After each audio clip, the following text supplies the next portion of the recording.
Fala galera, boa tarde, boa noite, espero aí que vocês estejam bem, com saúde.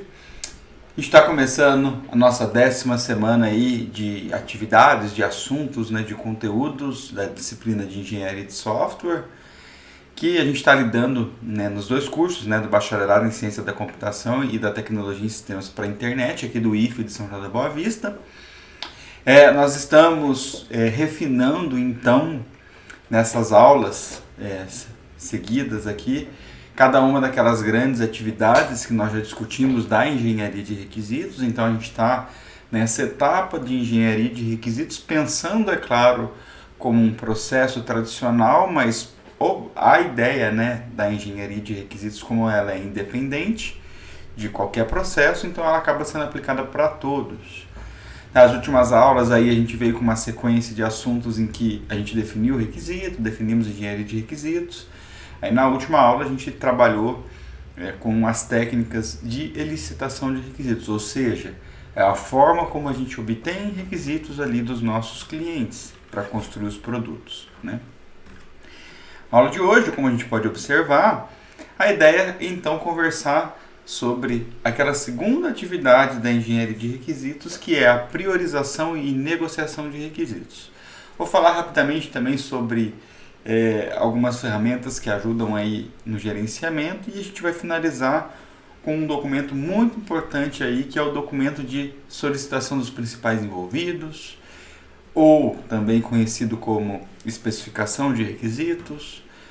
Então é o documento em que a gente centraliza aqueles nossos requisitos escritos, seguindo aquelas 6 recomendações formais, para a gente formar então os requisitos funcionais e não funcionais do projeto, do produto que a gente está trabalhando. Então essa é a ideia da aula de hoje. Lembrando mais uma vez, até para a gente revisitar, fazer analogia com tudo que está rolando, nós ainda estamos discutindo esse fluxo entre os nossos stakeholders, as partes envolvidas, com os analistas de sistema, em que nós estamos especificamente definindo stakeholders, necessidades, requisitos, estudando sistemas existentes, porque a partir deles a gente consegue extrair requisitos, e a gente já conversou naquela aula do enunciado do problema sobre exatamente essa definição do contexto e do objetivo. Então nós vamos continuar o refinamento desse fluxograma, Lembrando que requisito ele tem 2 definições principais.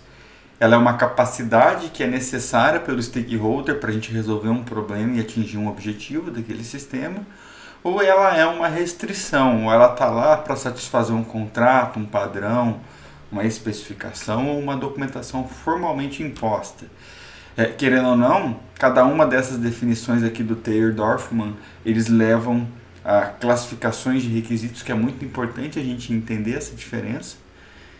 E a partir de agora, inclusive, em projetos práticos de engenharia de software que a gente trabalha na disciplina, a gente vai começar a definir exatamente esses requisitos funcionais e não funcionais. Então, os requisitos funcionais são exatamente as funcionalidades, aquelas ações que os nossos usuários poderão utilizar num sistema pronto. Então, são funcionalidades que a gente tem.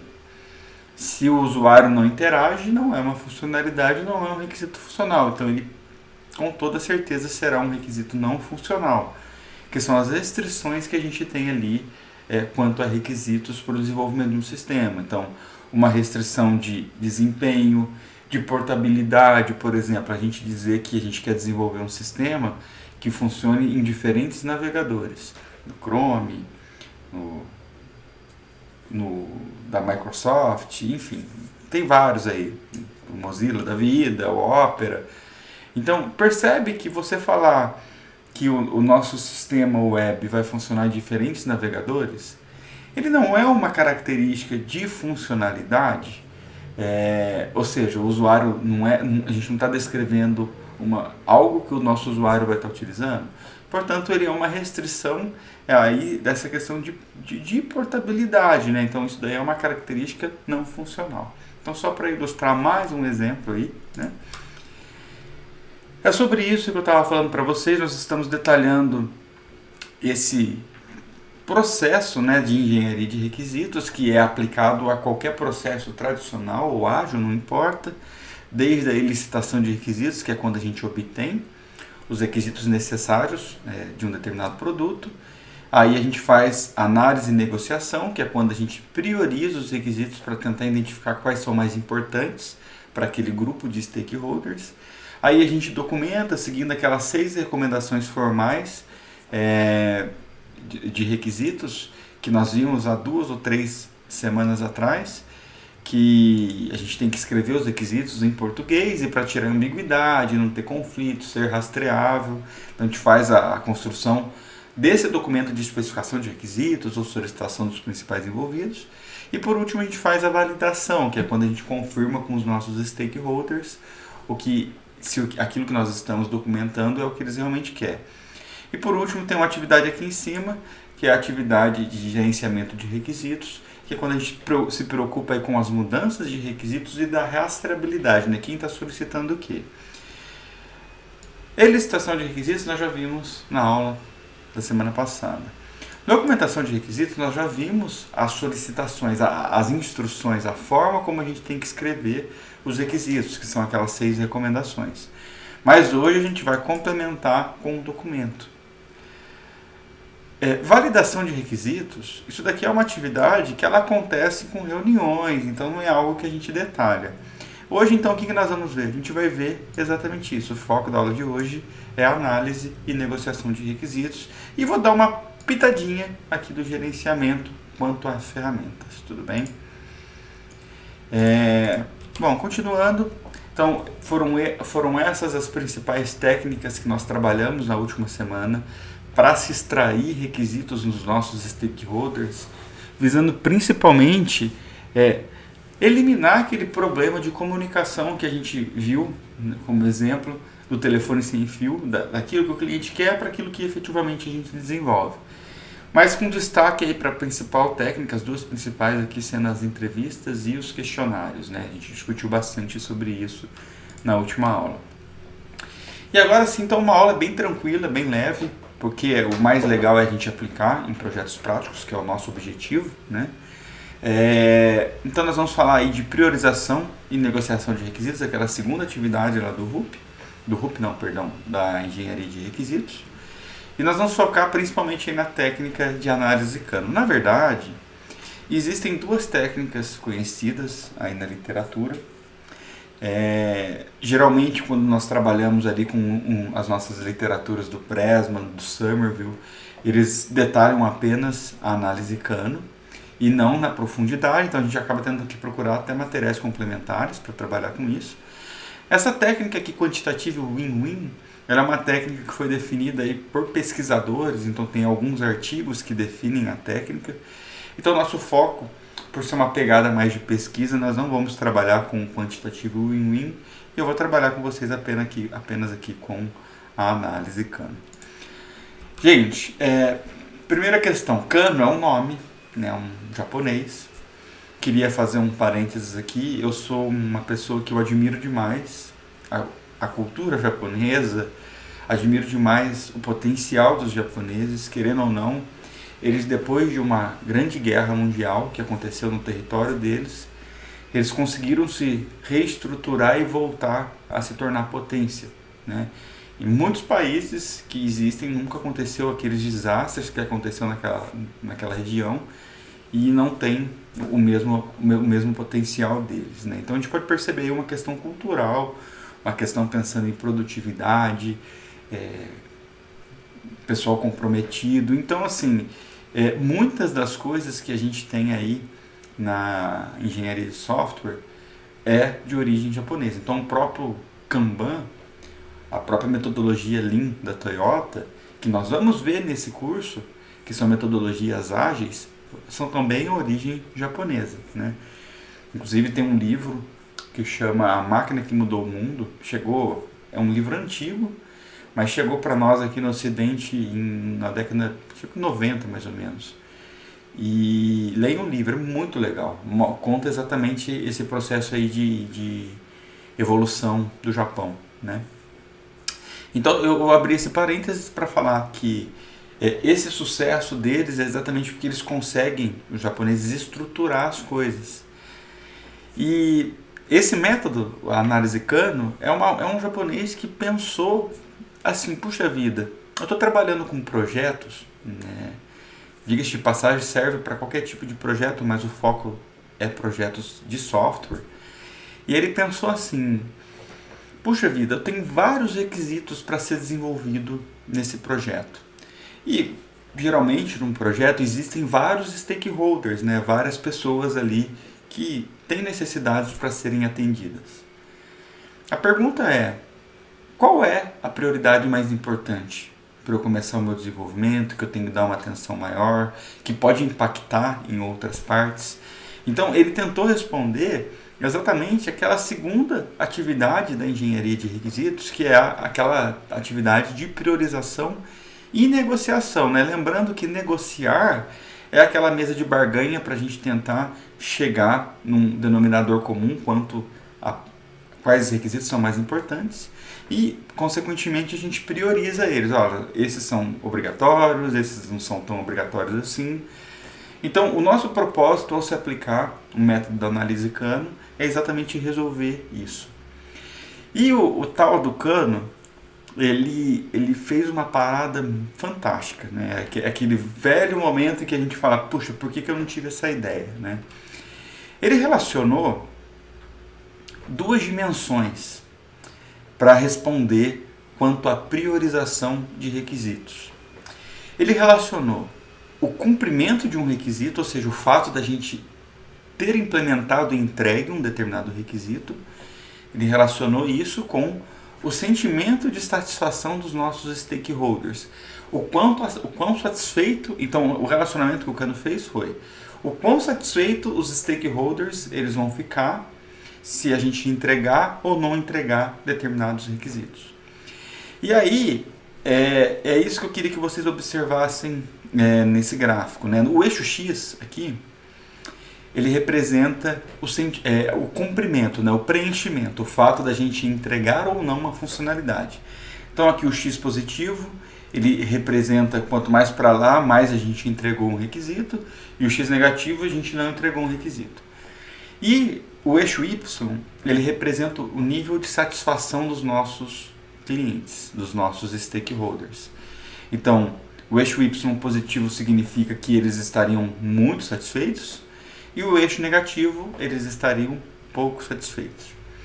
Bom, dito isso, conforme a gente consiga identificar esse relacionamento da entrega de um requisito com a satisfação dos nossos stakeholders com aquela entrega, ele criou uma classificação de requisitos, sendo que as principais são os requisitos lineares, os requisitos atrativos e os requisitos obrigatórios.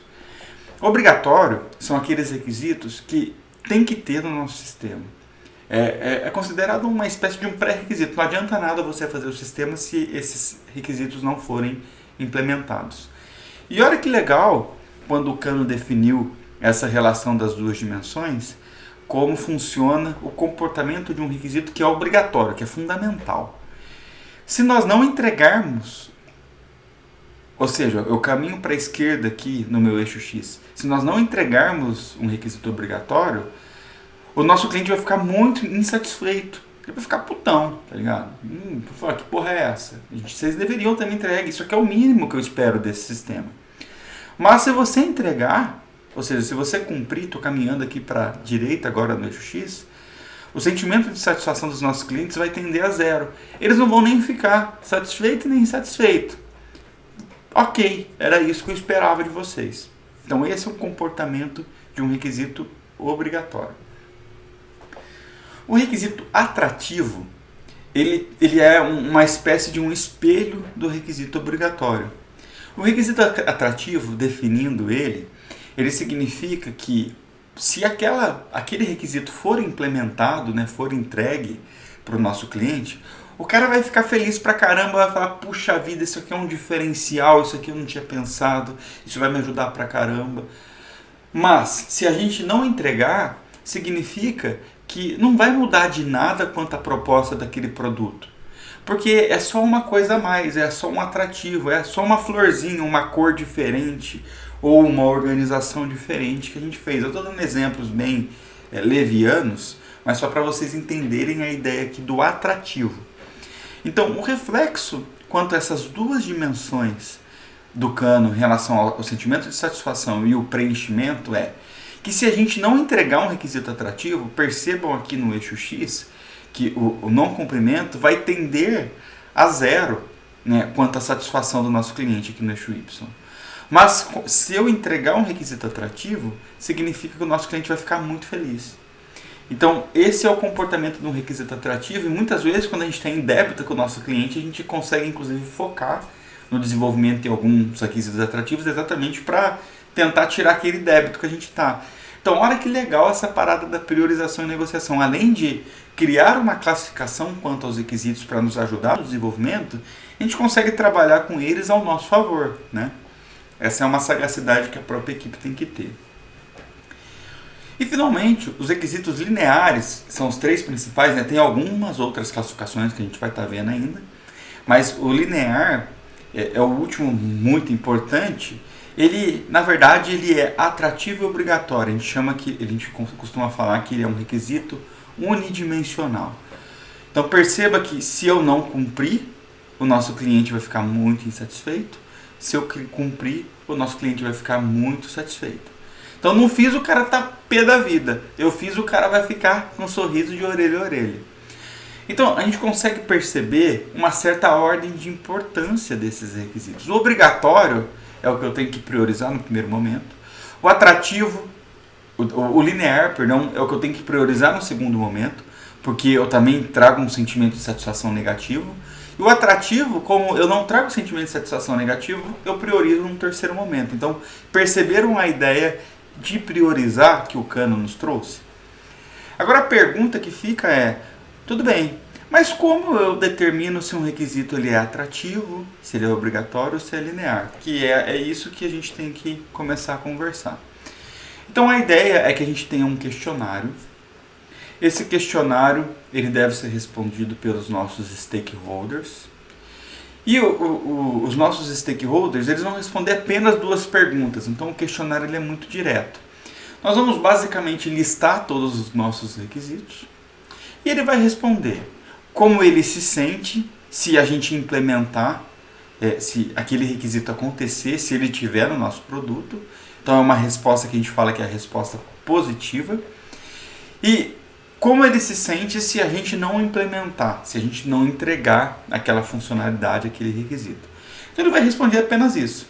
Eu me sinto assim, ou eu me sinto assim em relação a entregar e não entregar. Mas é parametrizado.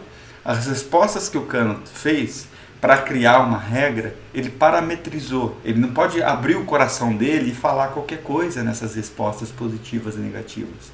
Ele tem que escolher uma dessas 5 possibilidades. Então ele pode falar assim, olha, se esse requisito acontecer, como que eu vou me sentir? Eu adoraria, só que não é imprescindível para mim não. Ou ele é imprescindível. Ou para mim é diferente. Ou eu não gostaria disso, mas eu convivo. Ou isso para mim é inaceitável. Então essas são as 5 possibilidades de resposta que a gente pode ter. Tanto para a pergunta positiva, quanto para a pergunta negativa.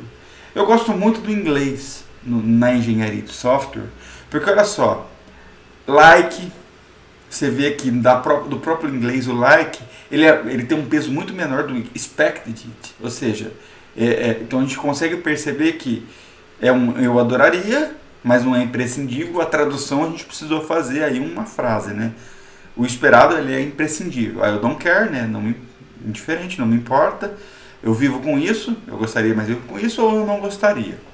Tudo bem? Bom, e aí vem a maior sagacidade que o Kano trouxe. Ele vai combinar essas respostas positivas e negativas e conforme a combinação, olha, vamos supor que ele respondeu para positivo like e para o negativo, olha que legal, vamos parar para pensar. Vamos supor que você fazer o requisito, como eu me sinto, eu vou responder aqui que é imprescindível. E você não fazendo um requisito, você não implementando ele, como eu me sinto, eu vou falar que é imprescindível? Não pode, concorda? Como é que a gente fala que ele é esperado para o positivo ou para o negativo? Ele vira questionável. Então, na verdade, o que o Kano fez? Ele combinou todas as possibilidades de resposta positiva e negativa, e aí ele vai determinar se o nosso requisito ele é atrativo, se ele é obrigatório, se ele é unidimensional, ou outras possibilidades que podem acontecer, mas que não são muito importantes. Então, um requisito pode ser indiferente, que é aquela característica que tanto faz para o nosso cliente, e eu vou representar ela aqui como id indiferente. O nosso requisito pode ser obrigatório, é aquele que tem aquele comportamento lá das duas dimensões que a gente acabou de conversar, que são aquelas características óbvias, ou seja, o cliente entende que deve ter no produto de toda forma. O cliente nota que quando seu desempenho é adequado, porém provoca insatisfação quando o desempenho não é suficiente. O atrativo é aquilo que a gente tinha conversado, são aquelas características que surpreendem de maneira positiva o nosso cliente. O unidimensional é aquele que tem variação da satisfação do nosso cliente fazendo ou não fazendo, né? Então são os requisitos que trazem maior satisfação aos clientes à medida que aumenta o nível de desempenho daquelas funcionalidades. E aqui tem duas coisas novas também junto com o indiferente, que é o reversível. O reversível, dependendo da forma como ele responder para aquelas 5 perguntas no questionamento positivo e no questionamento negativo, ele pode dar a entender que, olha, você está com dúvida, isso aqui pode ser reversível. Então, o reversível exatamente é que as respostas combinadas podem ter gerado dúvida. E tem também o questionável. O questionável é quando foi contraditório, não quer dizer que está representando que o cara tem dúvida, quer dizer que não faz sentido ele querer que tenha um requisito e não faz sentido ele querer que não tenha aquele requisito. Então ele vira aqui uma característica, né, uma funcionalidade, um requisito questionável. Portanto, para a análise Kano, nós vamos fazer a pergunta positiva e negativa para os nossos clientes, para os nossos stakeholders, e a priorização e negociação quanto a resultado disso vão ter essas 6 possibilidades, essas 6 classificações. Indiferente, obrigatório, atrativo, unidimensional, reversível e questionável. Mas qual é a matriz que relaciona então? E aí vem a parada do Kano, isso é fantástico. Ele fez o seguinte, ele relacionou a resposta da pergunta positiva com a resposta da pergunta negativa. Então, se o nosso stakeholder responder que gostaria para positivo e gostaria para negativo, ele está dando um quê aqui de questionável, olha, só para vocês entenderem. Então ele não pode gostar que esteja e não pode gostar que não esteja, então é questionável. Se ele responder que ele gostaria, mas é esperado, na negativa, é atrativo. Se ele responder que é esperado na positiva e que ele não gostaria na negativa, que não estivesse, ele é obrigatório, é o M de must be. Então, na verdade, ele criou aqui um relacionamento de todas as respostas positivas e negativas para nos dar, então, a classificação final para cada um daqueles requisitos. Fantástico, né? E aí, nesse momento, a gente poderia criar uma planilha, num Excel, ou fazer um sistema que permitia ele fazer o preenchimento, e depois a gente só fazia a aplicação da matriz. Eu faço parte de um grupo de pesquisa, né, que é o grupo de engenharia de software, lá onde eu fiz o mestrado e doutorado, lá do ITA, e desde que eu comecei a dar aula, eu uso uma planilha que a gente trabalha nos projetos desse grupo de pesquisa. Então eu vou até disponibilizar para vocês, já está lá no portal da disciplina. E aí, mostrando rapidamente essa planilha aqui, olha lá, ela tem 2 abas aqui embaixo, tá vendo? Essa segunda aba, ela tem exatamente a matriz. Se você tentar editar, tá vendo que ela não deixa editar? A gente fez essa planilha desde 2008, a gente usa ela, porque a análise Kano ela não muda, né? Ela foi estabelecida e já era. Essa aba aqui vocês não podem mudar, né? Mas a aba, por quê? Porque a primeira aba é onde a gente vai preencher os nossos requisitos, e aí a gente vai responder a resposta, o sentimento positivo, né? A pergunta positiva e a pergunta negativa. E dependendo das respostas que for dando aqui, ele vai usar a matriz que a gente tem nessa segunda aba para exatamente trazer a avaliação final.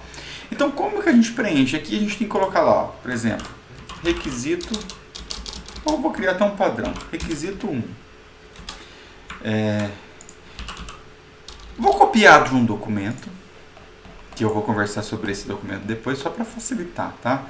Vou pegar aqui um menorzinho, vou pegar esse requisito funcional aqui, e a gente coloca ele aqui. E aí o nosso stakeholder vai ter que vir aqui, ele vai ler o nosso requisito. Olha, então o sistema tem que notificar o gestor quando todas as alas forem selecionadas, né? Porque não importa o que está escrito aqui. Mas aí ele vai ler, né? Porque ele é um requisito que faz parte do produto que aquele stakeholder quer. Ele vai falar, olha, como que você se sente? Bom, eu gostaria disso. E como que eu me sinto se não tiver? Bom, se não tiver, eu não gostaria. Então ele vai virar aqui um requisito de performance, né? O requisito de performance, se vocês olharem aqui, até para a gente padronizar, ele é o nosso requisito unidimensional. Ele é aquele segundo requisito que tem uma importância grande. Então deve ser feito o obrigatório, de performance aquele unidimensional, o atrativo, o indiferente, o questionável, o reversível. Ele se mantém. E perceba que conforme eu for mudando aqui, olha, ele já vai calculando, ó, se eu colocar um convívio com isso não gostaria, deve ser feito, mas se eu colocar um convívio com isso, um convívio com isso, ele vai falar que é indiferente, ele não pode para ele querer e não querer no convívio com isso. Então ele vira o indiferente. Então perceberam? Então essa é a forma como a gente pode utilizar na prática aí, de uma maneira bem tranquila, a aplicação da análise Kano para priorização de requisitos. Então, nos nossos projetos práticos aí de engenharia de software, obviamente a gente vai usar essa planilha para preencher. Mas aí vem uma pergunta que vocês podem estar fazendo na cabeça de vocês, né? Que é o seguinte: tudo bem, mas quem preenche isso? E aí que vem a questão.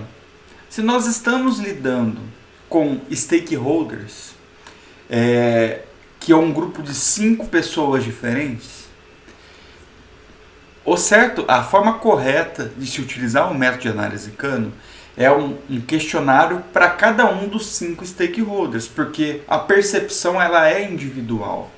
Eu tenho que responder a minha percepção, a outra pessoa tem que responder a percepção dela e assim vai.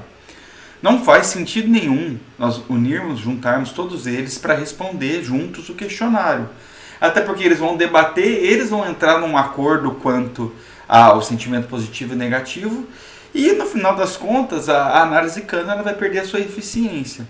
Então cada um tem que responder a sua pergunta positiva, a sua pergunta negativa, e a gente vai ter uma classificação para cada um deles, de cada um dos requisitos. E como que então a gente finaliza ali a aplicação da análise Kano? A gente vai fazer uma média, a gente vai quantificar para o requisito 1, qual foi a maioria de avaliação? Foi deve ser feito, então ele deve ser feito. Para o requisito 2, foi deve ser feito. Para o requisito 3, foi atrativo. Para o requisito 4, foi performance, e assim vai indo. Aí vocês poderiam me perguntar, mas Breno, e se desse empates? Né? Porque dependendo da quantidade de stakeholders, né, de clientes que a gente tem, a gente poderia ter um empate técnico. E aí, para a gente entender a questão do empate, eu vou voltar nesse slide aqui. Se empatar obrigatório com qualquer coisa, o obrigatório ele tem um peso muito maior. Tudo que a gente mexer com a satisfação do nosso cliente tem um peso maior. Então, o obrigatório ele é o mais importante. O segundo mais importante é o unidimensional ou de performance, porque ele também mexe com o sentimento de satisfação dos nossos stakeholders. Olha aqui para vocês verem.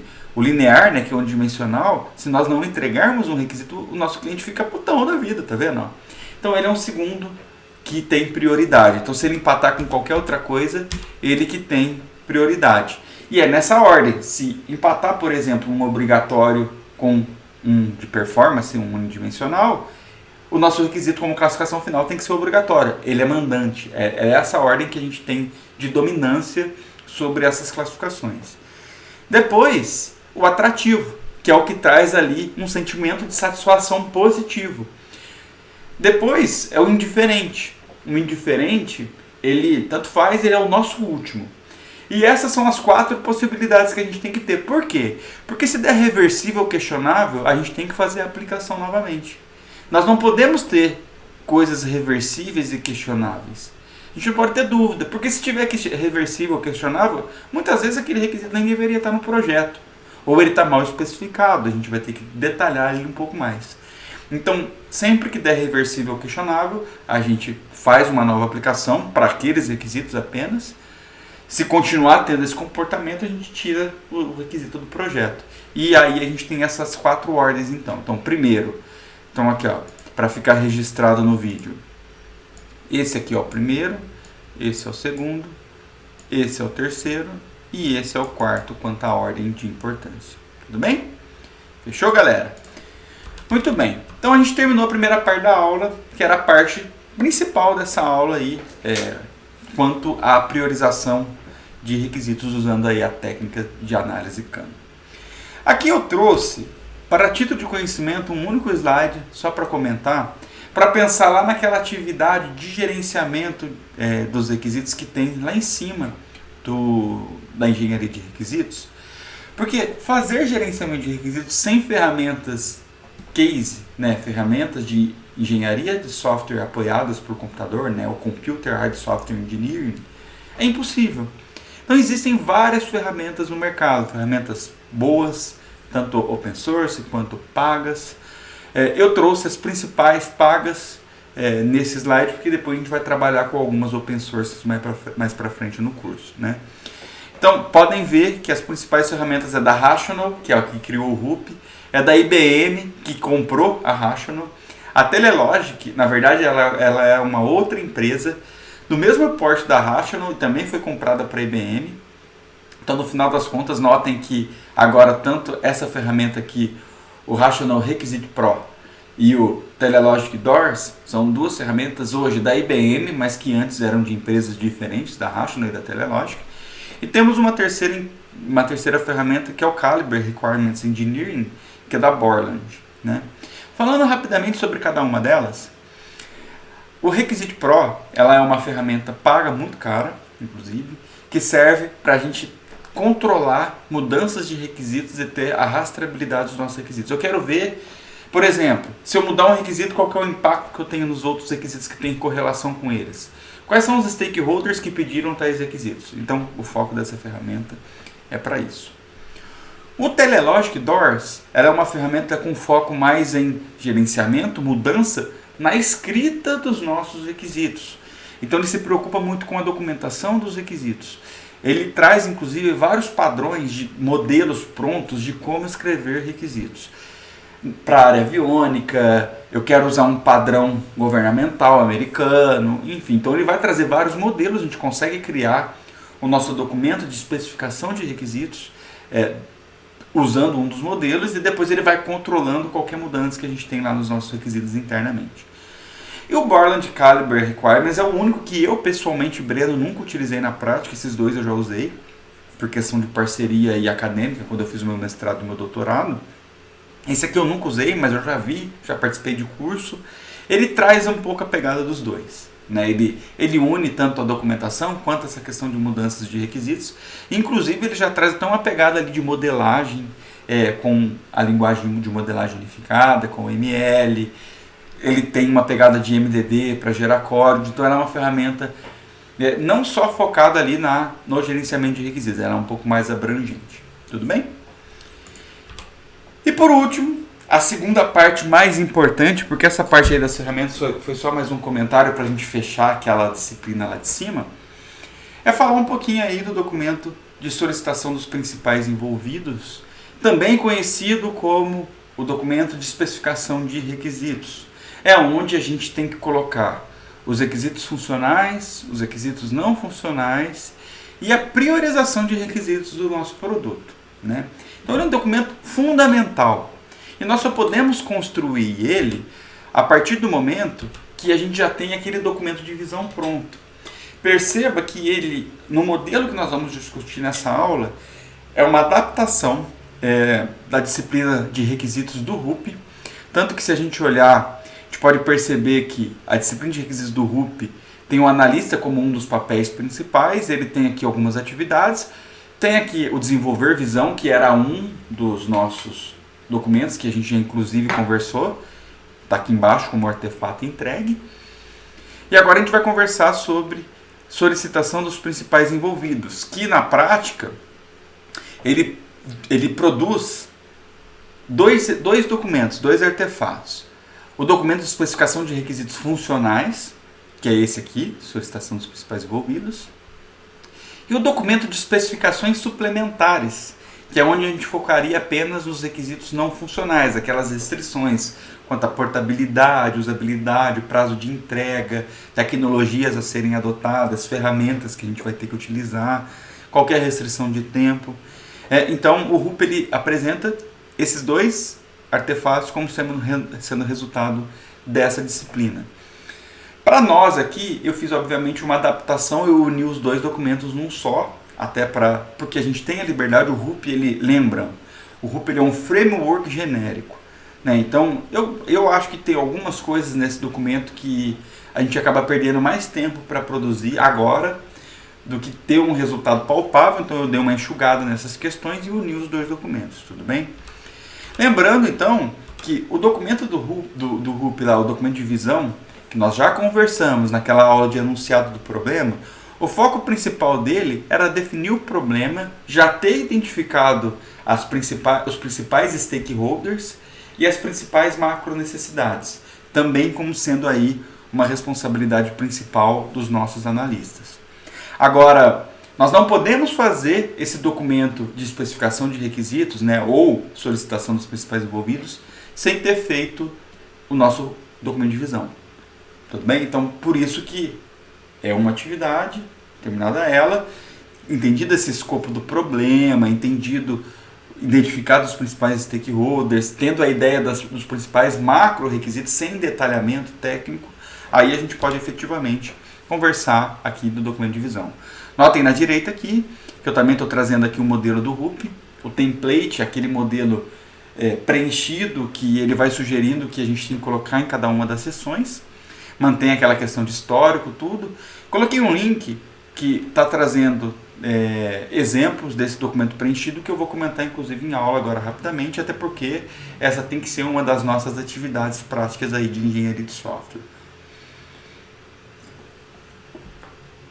Portanto, o foco desse documento é exatamente em registrar nesse artefato as principais solicitações feitas dos nossos stakeholders, só que agora com um detalhamento técnico interessante, mas ainda a gente vai escrever em português, né? Embora seja uma atividade com foco do analista, não tem como elaborarmos esse documento sem envolver todos os nossos stakeholders. Por isso que aquelas técnicas de elicitação de requisitos que nós conversamos aí na nossa última semana, elas têm que ser aplicadas antes da gente construir e começar a preencher esse documento, tá? Vou mostrar aqui rapidamente para vocês o template do RUP, né? Eu nem vou explicar ele, mas só para vocês verem, né? Perceba que o template do RUP ele mantém aquela mesma ideia do documento de visão, ele vai explicando o que a gente tem que fazer em cada uma das partes, então ele vai servir aí mais como um guia para nós. O que eu gostaria de mostrar para vocês é de um projeto pronto, que eu até deixei lá como exemplo. Então eu vou voltar lá para cima e vou explicar cada uma das partes do documento. Esse é um documento muito fácil de explicar, mas bem complexo de se escrever, né? Perceba que a gente vai colocar aqui o nome do projeto em cima, nós vamos colocar aqui o nome, aqui em cima o nome da empresa, aqui o nome do nosso projeto, aqui é o nome do documento, então vocês não precisam preencher, que é a solicitação dos principais envolvidos. Aqui nós temos o controle do versionamento, seguindo aquela ideia de baseline, né, de documento pronto, a gente arredonda o número da versão. Enquanto a gente não está pronto, a gente vai incrementando na mesma versão, ponto 1, ponto 2, ponto 3. Está pronto, virou 2.0. Então segue a mesma ideia. Cada uma das alterações que a gente fizer no documento é muito importante colocar o nome apenas das pessoas que mexeram. Não se importam com nota, gente. Aqui a gente está preocupado para fazer na prática a engenharia de software mesmo. Então, às vezes, eu vou fazer apenas uma revisão do que a galera fez. Você fez a revisão, fala que foi feita a revisão em alguns ajustes e coloca o seu nome. Então, cada uma das versões tem que ter uma justificativa e quem trabalhou. Conforme a galera foi fazendo os arredondamentos, virou versão 2.0, teve ajustes, virou versão 3.0, que nesse exemplo aqui foi a última. Perceba que ele é um documento aí de 2019, bem recente, né? Quais são as 3 partes principais do documento? Tem só isso. A gente vai escrever os requisitos funcionais, nós vamos fazer a priorização dos requisitos funcionais e nós vamos escrever os requisitos não funcionais. Então, olhando rapidamente, requisitos funcionais é uma tabela em que a gente coloca obrigatoriamente um identificador. Cada requisito tem que ter um identificador para que a gente consiga referenciar rapidamente qual o requisito que nós estamos trabalhando. Geralmente a gente usa RF para requisito funcional, 01, 02, 03, um incremento. E aí, para os requisitos não funcionais, vou descer lá só para vocês verem, ó. A gente usa RN de requisito não funcional e o incremento ele volta novamente.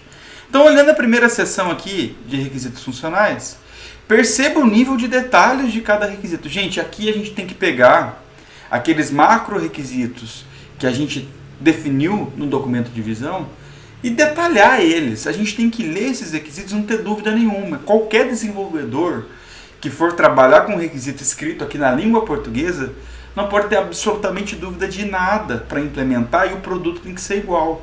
Por isso que esse nível de detalhamento é muito grande. Então, eu não vou ficar lendo aqui porque ele é uma ilustração, mas percebam que aquelas 6 recomendações que a gente conversou na primeira aula de requisitos para a escrita textual de requisitos, ambiguidade, conflito, rastreabilidade, todas elas, ser modificável, enfim, todas elas, ser completo, né? Vocês têm que aplicar em cada um dos nossos requisitos escritos. Inclusive, aqui nós já teremos que trazer informações para os nossos analistas de bancos de dados na hora que forem implementar isso, ou para os nossos desenvolvedores front-end na hora que forem construir formulários, por exemplo, consigam colocar as limitações de campo. Então percebam que os atributos que eles estão pensando que está sendo manipulado no requisito, eles já estão falando se ele é um atributo inteiro, qual o tamanho máximo, se ele é um atributo de data, o que ele é. Então vocês precisam se preocupar com isso, tudo bem? Por isso que eu digo, ele é um documento muito fácil de explicar, mas ele é muito complicado de detalhar. Deixa eu fazer uma coisa aqui, gente, só para não perder a analogia que eu gostaria que vocês fizessem. Eu vou abrir aqui um documento de visão que a gente discutiu na aula passada. Estou abrindo ele aqui, só um minutinho. Só para vocês entenderem, ó. O documento de visão, lá embaixo, vocês identificaram os stakeholders e tal, aí vocês fizeram essas necessidades, que aqui está em alto nível. Cada uma dessas necessidades, cada uma delas, tem que obrigatoriamente virar pelo menos uma linha dessa tabela de requisito funcional. Pelo menos uma, porque às vezes a necessidade está tão em alto nível lá que ela pode virar mais. Então é essa analogia que eu gostaria de fazer com vocês. Então, a gente está detalhando aqui funcionalidades, requisitos funcionais, aquilo que vai gerar uma funcionalidade para que qualquer stakeholder faça. Tem uma tabela aqui para esse exemplo com 11 requisitos funcionais, tudo bem? Bom, dito isso, aí a gente tem que priorizar os nossos requisitos funcionais. Nós só priorizamos requisitos funcionais, requisitos não funcionais não precisam ser priorizados, porque requisito não funcional, ele já é, por natureza, obrigatório, eles já são restrições que a gente tem que seguir. Por isso que a gente prioriza requisitos funcionais. E aqui percebam que, nesse exemplo, a gente tinha aqui a Bia, a Giovana, a Heloísa, o Matheus, o Thalisson, o Tomás. Todos eles vieram aqui e fizeram a sua tabela, preencheram a sua tabela respondendo a pergunta positiva e a pergunta negativa quanto ao sentimento de satisfação deles, para que aquele sistema estivesse pronto. Todos eles são stakeholders, eles preencheram. E aí, ele foi registrado no documento exatamente para cada requisito funcional qual foi a resposta positiva e negativa e qual foi o resultado da priorização usando aquela planilha. Então vocês teriam que usar a planilha.